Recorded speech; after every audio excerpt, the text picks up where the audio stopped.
Good morning, viewers. So, welcome back to my channel. Today's video is the same chapter of the elasticity of demand. So, today we are doing the practical part, that is sums. If in the question paper there's an option between theory and practical, if theory is some tricky part, so if you are not able to do the theory part, then you can easily solve the numerical, and it's important also. So today's video is about practical sums on price elasticity of demand. So let's proceed further. Before that, please like, share and subscribe my videos and press the bell icon to get the regular update videos. And so let's start. So our first question of the day is, consider the demand for a good at price rupees 4. The demand for the good is rupees 5. It's 25 units, sorry. Suppose price of the good increases to rupees 5. As a result, the demand for the goods falls to 20 units. Calculate the price elasticity. So before going to the solution of the sums, first let me tell some points regarding this sums only, कि यहाँ पे elasticity क्या होता है, demand क्या होता है price के फॉल होने से, ये सम्स बनाने का क्या रीज़न है। हम लोग तो डिमांड में ये पढ़े ना कि जब हम लोग का प्राइस बढ़ता है डिमांड कम जाता है, प्राइस अगर कम जाता है डिमांड बढ़ जाता है, बस इतना पढ़े थे डिमांड में, लॉ ऑफ डिमांड में। पर कितना कमता है, एग्जैक्ट कितना यूनिट से वो कम होता है, फॉल या इंक्रीज या डिक्रीज होता है, वो हम इधर इलास्टिसिटी ऑफ डिमांड सम्स में हम लोग जानेंगे कि डिमांड अगर किसी प्राइस के बढ़ने से डिमांड अगर घट रहा है तो कितने से घट रहा है। दैट एक्चुअल यूनिट हम लोग इस सम्स का करने का हम लोग का मेन रीज़न है। और हम लोग का जो नॉर्मली कुछ एक ही फार्मूला है, उसी फार्मूला से रिलेटेड सारा सम्स हम लोग टैकल करेंगे। Same formula will use in all the sums, all sums. So let's start. यहाँ पे बोला गया है कि we are considering that demand जो है किसी भी गुड का, डिमांड फॉर अ गुड ही कंसिडर हम लोग कर रहे हैं जनरली, कि 4 रुपीज़ जो प्राइस है तो डिमांड फॉर द गुड जो है वो 25 यूनिट्स है।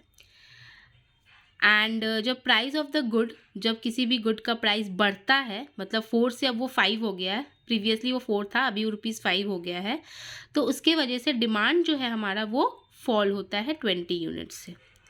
तो एक बार हम लोग वापस से रीड करते हैं अपने क्वेश्चंस को, कि बोला जा रहा है जब प्राइस 4 था तो डिमांड 25 यूनिट्स था, प्राइस जब बढ़ा 5 हो गया तो demand for the goods fall हो गया। Law of demand, inverse relationship. Calculate the price elasticity. तो प्राइस इलास्टिसिटी फाइंड करना है। हम लोग इलास्टिसिटी ऑफ डिमांड में पढ़े थे, परसेंटेज चेंज इन डिमांड पे परसेंटेज चेंज इन प्राइस। ये हम लोग ये इलास्टिसिटी ऑफ डिमांड का responsiveness of the percentage change in demand by percentage change in price, ये सब हम लोग डेफिनेशंस करते आए हैं। जब हम लोग starting introduction chapter elasticity of demand कर रहे थे तब हम लोग ये सब पढ़े थे। बस वही फॉर्मूला हम लोग को यहाँ पे लगाना है। बट लगाने से पहले जब मैथ्स का कुछ वीडियोस हम करवाए थे उस समय भी हम बोले थे, अभी भी हम वापस रिपीट कर रहे हैं कि मैथ्स के सम्स में ज़्यादा अच्छा होता है, जो भी क्वेश्चंस में गिवन होता है वो सबको हम लोग को पहले लिख लेना होता है, जस्ट बिकॉज हम लोग को ये पता चले कि हम लोग को फाइंड आउट करना क्या है। बिकॉज सम्स में बहुत कुछ दिया रहता है जिसमें हम लोग ये मिस आउट कर देते हैं, सब चीज़ फाइंड करने की वजह से कंफ्यूज होकर हम लोग ये मिस आउट कर देते हैं कि हम लोग को एक्चुअल फाइंड करने के लिए क्वेश्चन में दिया क्या गया है। तो इट्स बेटर कि हम लोग जो जो गिवन पार्ट है उसको एक जगह लिख लें। तो यहाँ पे गिवन पार्ट 1 बाय 1 हम लोग देखते हैं। यहाँ पे गिवन पार्ट जो है ओरिजिनल क्वांटिटी जो हम लोगों का 25 यूनिट्स था। सबसे पहला जो डिमांड हम लोग गुड कर रहे थे 25 यूनिट्स, तो उसको क्वांटिटी में ही बोलेंगे ना, मतलब ओरिजिनली पहले क्वांटिटी तो 25 units, that is Q, 25 units था। पर उसके बाद क्या हुआ, क्वांटिटी में फॉल आया, प्राइस बढ़ा तो हम डिमांड कम कर दिए, एंड डिमांड कम किए कितना, वही हम लोग यहाँ पे निकालें Q1 माइनस Q, क्योंकि Q1 हम लोग का ओरिजिनल क्वांटिटी था 25 और हम लोग कितना से अभी डिक्रीज कर दिए, क्वेश्चन पर ये गुड फॉल टू 20 यूनिट्स, मतलब पहले 25 था अभी 20 हो गया, तो चेंज कितना हुआ, 5 हुआ, तो फॉल हुआ है, एंड फॉल हुआ है मतलब -5 -5 रिटर्न है।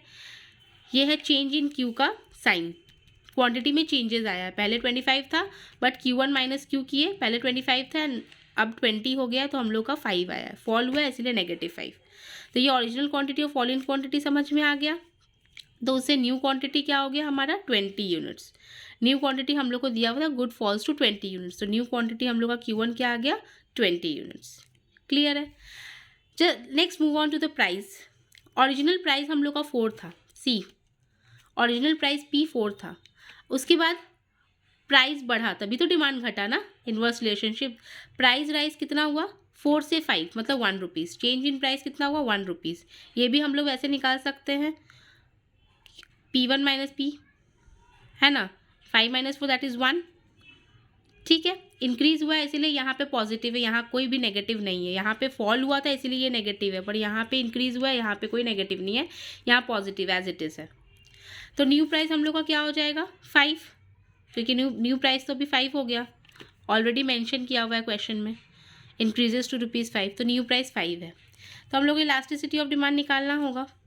अब हम लोग को प्राइस इलास्टिसिटी ही बोला है कैलकुलेट करने के लिए, तो उसका फॉर्मूला इस तरीके से है, change in Q by change in P into P by Q. तो चेंज इन क्यू हम लोग क्या निकाले थे, हम लोग चेंज इन क्यू -5 निकाले थे यहाँ पे ऑलरेडी।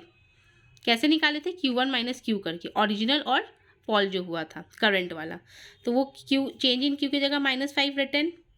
उसके बाद change in P, change in P हमारा क्या था, change in P rise in price कितना हुआ था 1, 4 से 5 रुपया हो गया था, तो हम लोग यहाँ पे 1 लिख दिए। एंड हम लोग का P ओरिजिनली P हम लोग का 4 था और ओरिजिनली क्वांटिटी भी हम लोग का 25 था। ओरिजिनली P बाई क्यू, यहाँ पे कोई चेंज का साइन नहीं दिया हुआ है, ओरिजिनल प्राइस है और क्वांटिटी हम लोग को लिखना है, तो वो हम लोग मेंशन कर चुके हैं। तो अभी इसको हम लोग कैंसिल ऑफ करते हैं। कैंसिल ऑफ देखिए कुछ हो रहा है, यस हो रहा है। क्या कैंसिल ऑफ हो रहा है, 5 से 25 5 में, क्लियर है। एंड उसके बाद ऊपर कुछ नहीं बच रहा है, -4 बाई नीचे 5। एंड इसको अगर हम लोग डेसिमल में लेकर आते हैं तो 0, 4 से तो जा नहीं सकता है, तो 0 0 बैठाए हैं तो एक डेसिमल बैठाए हैं तो एक 0 यहाँ आ जाएगा। एंड 5 8 ज़ा 40। सिंस ये नेगेटिव में था तो ये नेगेटिव यहाँ रहेगा -8। ये नेगेटिव क्या सिंबलाइज कर रहा है, ये नेगेटिव जो है इलास्टिसिटी ऑफ डिमांड -0.8 जो आया है, ये बता रहा है कि जो हमारा डिमांड है वो लेस इलास्टिक है। हमारा जो डिमांड है वो क्या है, लेस इलास्टिक है, as it is less than 1। ये था हमारा सम्स। होप सो आप लोगों को समझ में आया होगा। अगर वीडियो देखने में प्रॉब्लम हो रहा है सोल्यूशन, तो नोट्स प्रोवाइड कर दिया जाएगा, PDF लिंक टैप करके देख सकते हैं, स्टेप बाय स्टेप समझाया गया है। So move on to the next sums of the day, जहाँ के हम लोग देख चुके हैं कि हम लोग का इलास्टिसिटी जो आया है वो लेस इलास्टिक है।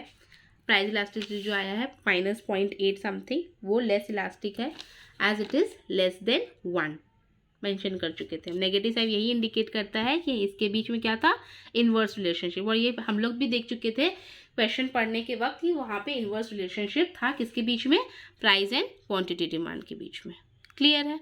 देखिए सम्स 2 टाइप का आता है, एक इजीली आपको बता देगा कितना कितना फॉल हुआ है, कंप्लीट नंबर आपको मेंशन कर देगा कि 6 to 4, 4 to 5 यूनिट्स में 10 to 15 ऐसे दिए, जो हम लोग पहला सम्स किया और अभी ये भी सम्स कर रहे हैं। एक और टाइप का सम्स आएगा जहाँ पे हम लोगों को परसेंटेज में निकालना होगा कि कितना इंक्रीज एंड डिक्रीज हुआ है, वैसा सम्स भी करेंगे। तो पहले इस सम्स को भी देख लेते हैं क्या बोल रहा है। The price of a commodity decreases from ₹6 to ₹4, मतलब किसी भी कॉमोडिटी का दाम 6 से 4 रुपया हो गया, डिक्रीज हुआ। तो इसका रिजल्ट क्या हुआ, डिमांड में इंक्रीज आ गया, डिमांड इंक्रीज हो गया हमारा। डिमांड कैसे इंक्रीज हुआ, 10 to 15। देखिए यहाँ पे सब चीज़ दे दिया, कुछ निकालना नहीं होगा, कंप्लीट यूनिट मेंशन है कहाँ पे कितना हुआ। परसेंटेज निकालने का, परसेंटेज में जब दे दे तो हम लोग को कंप्लीट यूनिट निकालने का ज़रूरत होगा, जो हम लोग कमिंग क्वेश्चन में डील करेंगे। तो हम लोग को यहाँ पे भी कोफिशिएंट और प्राइस इलास्टिसिटी, मतलब प्राइस इलास्टिसिटी का वैल्यू निकालना होगा। Same formula, change in Q by change in P into P by Q. तो चेंज इन क्यू निकाल लेंगे, क्यू हम लोग का पहले 10 यूनिट्स था, चेंज इन क्यू कितना हो गया 15 minus 10 that is 5 units. Because हम लोग देख सकते हैं क्वेश्चन में, रिलेट कर लीजिए, डिमांड 10 to 15 हुआ, तो चेंज 15 माइनस 10 5 यूनिट्स। प्राइस पहले 6 था, चेंज इन प्राइस 6 - 4 हो गया, क्योंकि प्राइस भी देख लीजिए 6 to 4 हुआ है, तो हम लोग का चेंज इन प्राइस 2 रुपीज़ आया। 2 रुपीज़ आने के बाद इस तरीके से हम लोग उसको फॉर्मूला में पुट कर दिए। चेंज इन क्यू हम लोगों का कितना था, चेंज इन क्यू 5 यूनिट्स था, हम लोग 5 पुट कर दिए। हमारा चेंज इन पी 2 था, हम 2 पुट कर दिए। हमारा ओनली पी ओरिजिनल पी 6 था, हमने पुट किया। क्यू हमारा 10 था, हमने पुट किया। अब इसको हम लोग कैंसिल ऑफ करेंगे, क्रॉस मल्टीप्लाई कटेगा 3 कटेगा 2, मतलब ये हो गया हम लोगों का 3/2। इसको अगर हम लोग डेसिमल में लेते हैं तो डेसिमल 1.5 आएगा। हो गया। ये मोर इलास्टिक है बिकॉज ये ग्रेटर देन 1 है, 1.5 है इसलिए ये मोर इलास्टिक है। बिकॉज हम लोग पढ़े थे डिग्री ऑफ इलास्टिसिटी में दैट मोर इलास्टिक, सबका डिग्रीज पढ़े थे, तो ये ग्रेटर देन 1 है, so it is more elastic. I hope clear हो रहा है आप लोगों का। Move on to the next sums of the day. 3 number जैसा हम बात कर रहे थे वैसा सम्स आ चुका है। यहाँ पे आप लोग को कंप्लीट कुछ नहीं दिया रहेगा, परसेंटेज में दिया हुआ है, आप लोग को कंप्लीट यूनिट फाइंड आउट करना होगा। चलिए पढ़ लेते हैं क्या बोल रहे हैं। A 5% fall in price of a good leads to 10% rise in its demand. बोल रहा है कि प्राइस में कंप्लीट यूनिट नहीं दिया कितना, बस बताया है कि 5% प्राइस में गिरावट आने की वजह से गुड्स का जो डिमांड है वो बढ़ा 10% से। कितना 15, 20 ये सब नंबर नहीं दिया, परसेंटेज दे दिया इस बार हम लोगों को। तो बोल रहा है कि consumer 40 units of a good by कर रहा है at a price of 10 per unit. 40 units consume कर रहा है at a price 10, per unit का दाम 10 है। तो बताया, पूछ रहा है कि कितना यूनिट्स वो खरीदेगा at a price of 12 per unit. 12 में वो कितना, पर यूनिट का दाम अगर 12 हो जाएगा तो वो कितना यूनिट्स कंज्यूम करेगा बायर।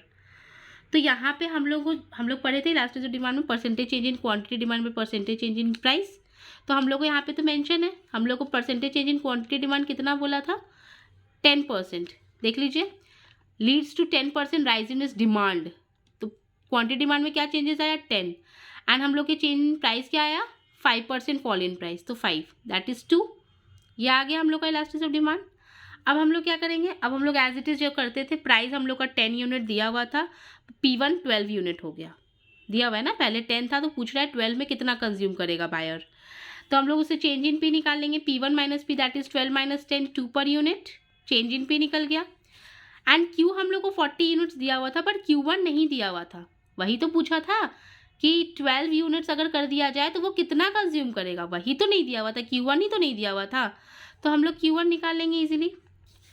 अब यहाँ पे दोनों सम्स में डिफरेंस पहले समझ लीजिए कि दोनों में डिफरेंस क्या है। डिफरेंस ये है कि यहाँ वहाँ पे परसेंटेज में नहीं दिया हुआ था, वहाँ पे ये अमाउंट हम लोगों को गिवन था, बट यहाँ पे परसेंटेज में दिया, जिससे हम लोग इलास्टिसिटी ऑफ डिमांड इस फॉर्मूला से निकाल लिए। एंड यहाँ पे ये जो नेगेटिव साइन क्या सिग्निफाई कर रहा है, ये नेगेटिव क्यों है, हम लोग पहले तो किए उसमें नेगेटिव वगैरह कुछ नहीं था। पूछ ही सकते हैं आप लोग ये क्वेश्चन, नहीं था, ऑब्वियसली नहीं था। यहाँ पे क्यों है, तो यहाँ पे वो नेगेटिव साइन इसलिए है बिकॉज यहाँ पे इन्वर्स रिलेशनशिप है।